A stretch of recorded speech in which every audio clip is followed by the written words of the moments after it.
Two-wheeler major Hero MotoCorp has posted a weak set of numbers for the 3 months ended March thanks to the lockdown right at the end of the quarter.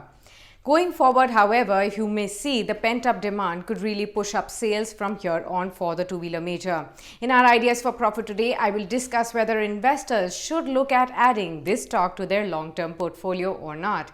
Well, in Q4, net operating revenue fell by 20.9% as volumes declined by 25%. Average realization, however, grew 5.6% from a year ago because of the price increases and also the higher sales of the spare parts. As per the management, the company lost 2.3 lakh units due to the lockdown at the end of March. EBITDA margin shrunk to 98 basis points year on year, primarily due to the negative operating leverage and also one-off factors such as support to dealers for BS4 inventory provisions for the raw material and also for finished goods. EBITDA adjusted for these one-offs and stood at 13.5%, almost the same level as Q4 of FY19. The two-wheeler industry had already been operating in a tough environment even before COVID-19 struck. Factors such as liquidity crunch, non-availability of retail finance, increase in the total cost of ownership owing to the long-term mandatory insurance and also safety regulations, as well as the slowdown in the economic activity had definitely hurt demand. Secondly, the implementation of the new BS6 emission norms has led to a further increase in the total cost of ownership for the customers. Now, HMCL's management has also indicated an increase of 7 to 10,000 rupees per vehicle, which is around 12 to 14% in the cost of ownership.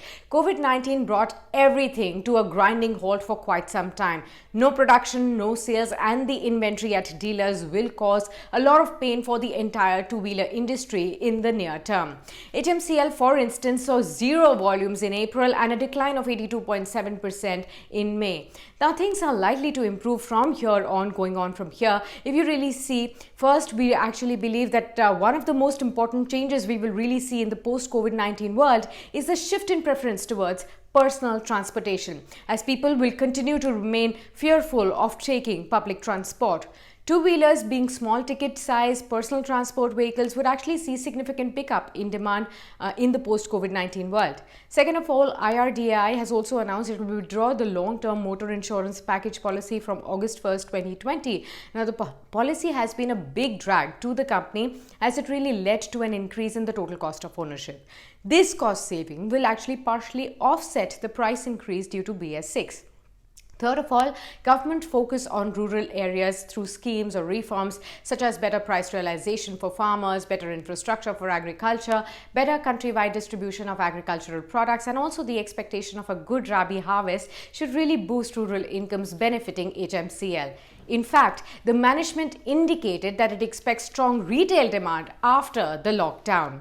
Now, the subdued demand outlook due to COVID-19 has led the stock price to fall 24% from its 52-week high levels, making valuations very, very reasonable. The stock currently trades at 11.5 times FY22 projected earnings, much lower than its 10-year average forward multiple of 15.4 times. Looking at the subdued valuations and risk-reward ratio, we also recommended Hero MotoCorp as part of our tactical pick last week, despite the near-term headwinds. And thus, investors with a longer-term horizon should definitely buy this strong business.